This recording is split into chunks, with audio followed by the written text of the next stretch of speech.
Hello guys, good morning. So, ngayong araw pupunta naman tayo ngayon sa Whitby. Doon tayo magsusurvey pero hindi tayo mag-isa ngayon. Meron tayong kasama. Ayan o. Yay! Okay, let's go to Whitby. Subscribe now. Hello guys, so andito na po kami ngayon sa Oshawa. And yun, magsisimula na tayong mag-work. So as of now, tinitingnan ko yung mga documents. And let's do this. Alright, subscribe na po kayo.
Ayun nga guys, dahil lunch break, andito tayo ngayon sa park ng Oshawa. Siyempre may kasama ako, hindi pwedeng alright.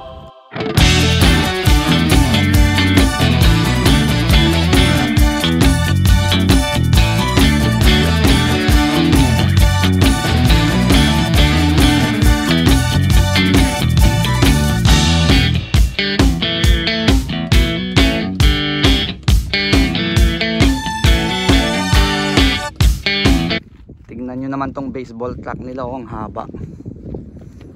Hindi lang yan, meron pa dito. Diba? Punta na kayo dito sa Oshawa. Whitby pala, I don't know. So yan, beware of wild parsnip. It burns exposed skin. Akala ko kanina ano, akala ko sunflower kasi kulay yellow. Yan ba yan? Oh, yung mga yellow yan na yun, oh. Try mong ahan. Ang totoo. O, diba nagbo-vlog? At andito na nga tayo guys. Papakita ko sa inyo yung lake nila. Pero parang overlooking lang. Parang hindi ka pwedeng kumain or maligo. Wala kasi mataas. Oh. Yun ang puno. Doon na tayo sa may puno. Bangin siya.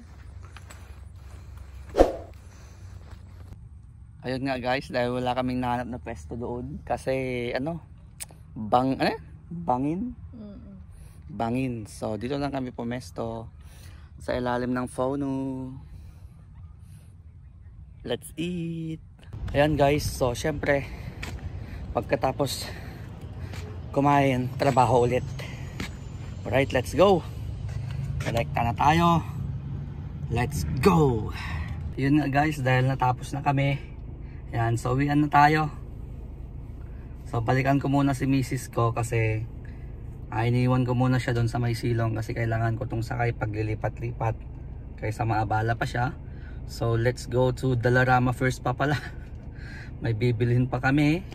So andito kami ngayon sa may bulk barn. Ang dami pa na matatamis. Yan o, may nakita na naman si boss ko. Oh. Pretty taste. Ano, kita nyo naman, oh.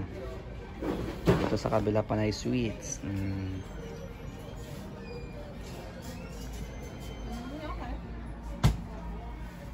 Ito, ano to? Pistachio. No, ayan, kita nyo na. Lahat ng aisle, papasukin yan. May bit-bit na siya, oh. At ayun nga guys, andito na kami sa bahay. Kapagod umakyat sa hagdan. Yan lamang po. Subscribe for more. Thank you. God bless.